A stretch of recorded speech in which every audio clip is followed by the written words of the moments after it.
রাঁধুনি ফালুদা মিক্স দিয়ে ইনস্ট্যান্ট ফালুদা তৈরির খুব সহজ একটি রেসিপি আজ আমি আপনাদেরকে তৈরি করে দেখাবো। যে কেউ খুব সহজেই তৈরি করে নিতে পারবেন কোনো রকম ঝামেলা ছাড়াই।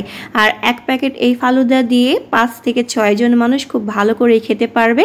আর সারাদিন রোজা রেখে ভাজা পোড়া না খেয়ে এমন একটি ফালুদা হলে কিন্তু আর কোনো কিছুই লাগবে না। বাসার ছোট বড় সবাই কিন্তু অনেক বেশি পছন্দ করবে এই ফালুদাটি। তো এই ফালুদা তৈরি করার জন্য এখানে আমি একটি ভ্যানিলা ফ্লেভারের ফালুদা প্যাকেট নিয়ে নিয়েছি। এই ফালুদা মিক্স কিন্তু অনেক রকমেরই থাকে, অনেক ফ্লেভারই থাকে, তো ভ্যানিলা ফ্লেভারটাই আমার কাছে বেশি ভালো লাগে, সেই জন্য এটা নিয়েছি। এটা 120 টাকা দাম, যে কোনো মুদি দোকান বা সুপার শপে আপনারা পেয়ে যাবেন। তো এই প্যাকেট থেকে আমি এগুলো বের করে নিচ্ছি। দেখুন এর ভিতরে 3টা প্যাকেট আছে, একটাই হচ্ছে সাবুদানা, তারপরে হচ্ছে নুডলস চিনি মিক্স করা, আর 2টাতে জেলি আছে। তো এই প্যাকেটটা আমি কেটে একটু দেখে দিই আপনাদেরকে। তো একটা বাটিতে আমি নিয়ে নিচ্ছি।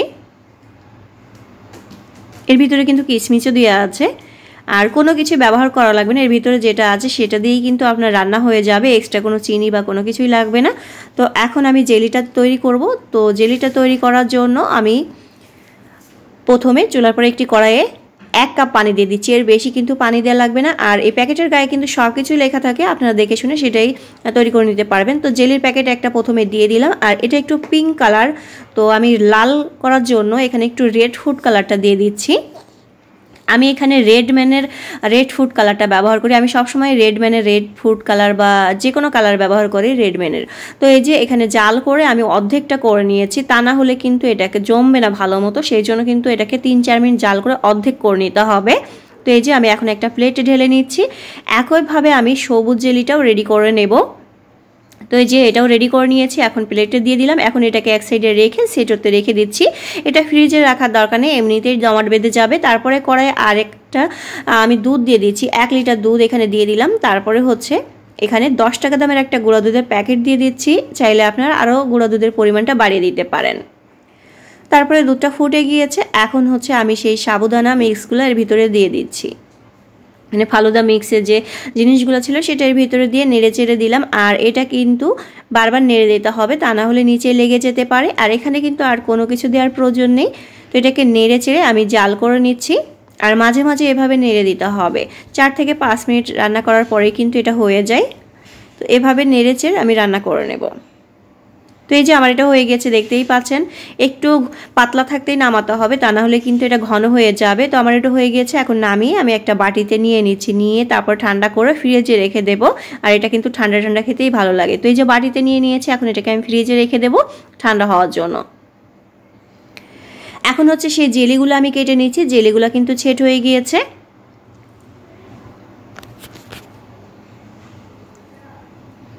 তো দেখতেই পাচ্ছেন জেলিগুলো খুব সুন্দর করে জমে গিয়েছে। আর এইগুলা কিন্তু ঠিকমতো জমে না, সেটা হচ্ছে আপনারা যদি কম জাল করেন আর ভালো করে এটাকে শুকিয়ে না নেন, অর্ধেকটা করে নিতে হয়। তারপরে আমি ফ্রিজ থেকে এটা বের করে নিয়েছি, দেখতেই পাচ্ছেন এটা ঠান্ডা হয়ে গিয়েছে এবং অনেকখানি ঘন হয়ে গেছে।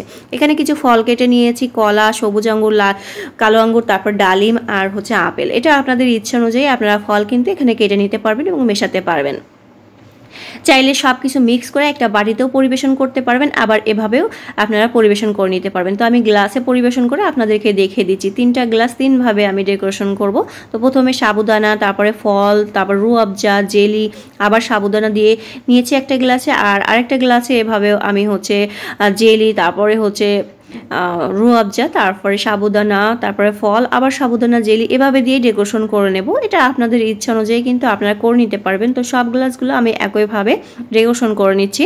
তারপরে উপর দিয়ে আইসক্রিম দিয়ে দিচ্ছি, এতে করে টেস্টটা কিন্তু আরও বেড়ে যাবে।